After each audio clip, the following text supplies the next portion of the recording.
Hello everyone, আমার আরেকটি mini ব্লগে সকলকে অনেক অনেক ওয়েলকাম। এদিকে মাম্মামকে আমি পাঠিয়েছিলাম স্টোর রুম থেকে বর্তন মাজা লিকুইড নিয়ে আসার জন্য। তো দেখলাম মাম্মাম সাবান লিকুইড দুটোই নিয়ে এসছে। তো যাই হোক, ভালোই করেছে, বাচ্চা মানুষ যা পেরেছে দুটোই নিয়ে এসছে, তাই মাম্মামকে একটা থ্যাংক ইউ বলে দিলাম। আর এদিকে দেখতে পেলে একদিকে আমি ভাত বসিয়েছিলাম আর অন্যদিকে মাছটাও ভেজে নিয়েছিলাম।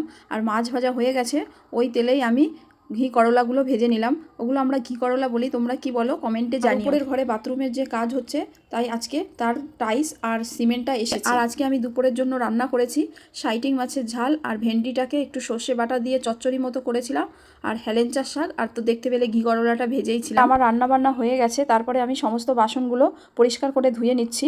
আর এই তাওয়াটাতে যেহেতু মাম্মার জন্য সকালে পরোটা বানিয়েছি, তাই তাওয়াটা মাজতে আমার খুব টাইম লেগে গেছে। দেখছিলাম যে প্লেটটার পিছনে একটা স্টিকার মতো লাগানো ছিল, তো আমি সেটাই খুঁটে খুঁটে তুলছিলাম। তারপরে আমি বাসনগুলোকে বাসনের স্ট্যান্ডে তুলে দিচ্ছি।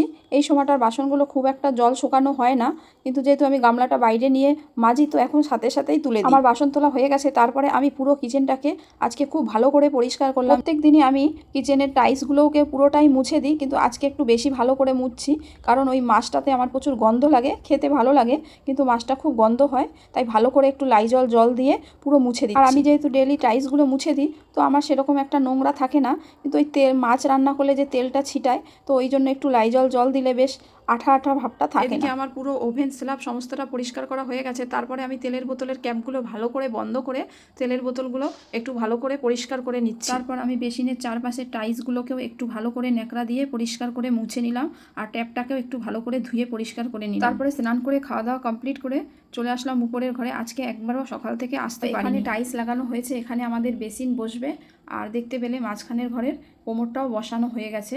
আমি ওগুলো কিছুই দেখতে পাইনি, এসে দেখি সব কমপ্লিট হয়ে গেছে। এদিকে দেখছি বাথরুমটা টাইলসটার জন্য টাইলস কাটা হচ্ছে, ওটাও দেখছি এসে কমপ্লিট হয়ে গেছে। আজকে আমি সকাল থেকে একবারও আসিনি। দেখো দুই সাইডের দেয়াল তো কমপ্লিট হয়ে গেছে, মানে এক সাইডই বাকি আছে। তো আজকের ভিডিওটা আমি এখানেই রাখছি, আর ভালো লাগলে একটা লাইক করে দিও। টাটা।